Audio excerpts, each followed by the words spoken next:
Thanks, guys. God of War 3 is the last chapter in the God of War series. Now, when we last saw Kratos, he had joined forces with the Titans as they were on their way to the top of Mount Olympus to finish off Zeus once and for all. God of War 3 picks up right at this moment in what is probably the most impressive and action-packed intro that I've ever seen in a game. After this point, however, the story takes some weird turns. It's almost as if the developers had to find a way to drag out the story.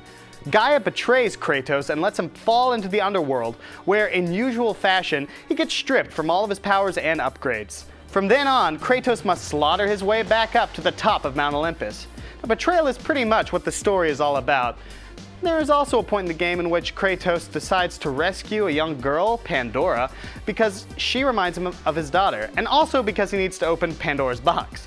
This relationship felt very out of place to me, and I didn't buy Kratos as a character who would suddenly care about a complete stranger, especially after the way he has betrayed so many characters up to this point. Now, this doesn't mean that the story is bad. This tale of revenge is still as compelling as it ever was, and has some truly epic moments in it. But it is a little uneven. Now, the presentation in the game is top-notch, as it has always been in the God of War games. An amazing credit sequence that comes up as soon as the game starts is just an example of how amazing everything in this game is presented. Even the main menu is beautiful to look at. The most impressive part about the presentation is the cinematics. The game has some awesome cinematics that never slow down the experience, and they flow very naturally. The cinematics in the previous games, despite being cool, always felt out of place to me since they were done in CGI.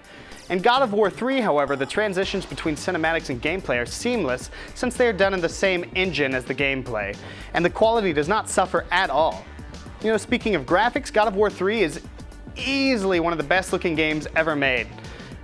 The most impressive graphics achievements in the game are the Titans. In past games, the Titans were mostly present in CGI cutscenes, but now they are huge living and breathing creatures that actually affect the gameplay. Fighting on top of Gaia as she struggles to climb Mount Olympus is unlike anything I've ever seen in a game. The rest of the game is just as beautiful too. There are huge environments, tons of enemies on screen, and great lighting effects. The level of detail in the gore of the game is also impressive, if not a little disturbing.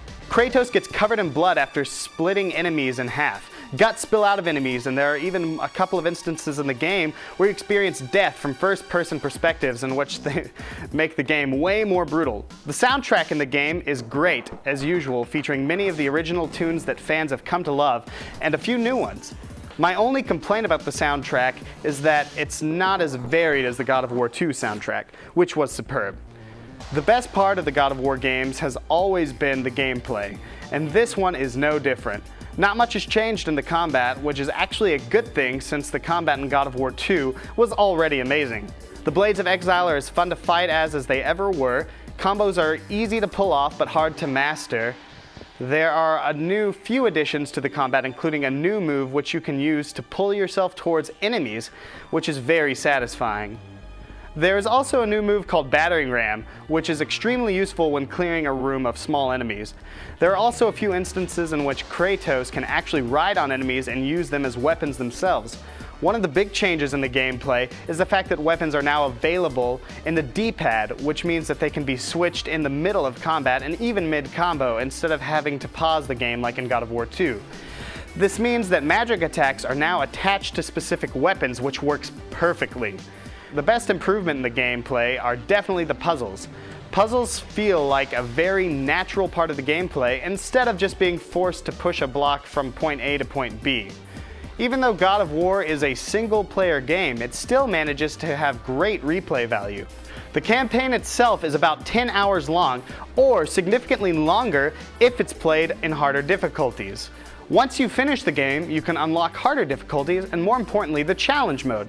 Challenge mode is basically an arena in which you have to kill enemies following certain rules. Besides that, the game includes more than a dozen behind-the-scenes videos, which are all presented in HD.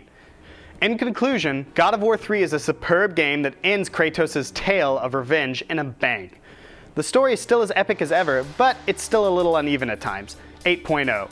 Presentation gets a great 9.0 because of the fact that the cutscenes were made using the game's engine and still managed to look better than most CGI cutscenes. Design gets a 9.5 because it is simply one of the best looking games ever made. Gameplay also gets a 9.5. You won't find a better hack and slash game on the PS3, and the developers really worked on improving the puzzles. All of the cool unlockables and difficulty settings give replay value an 8.0.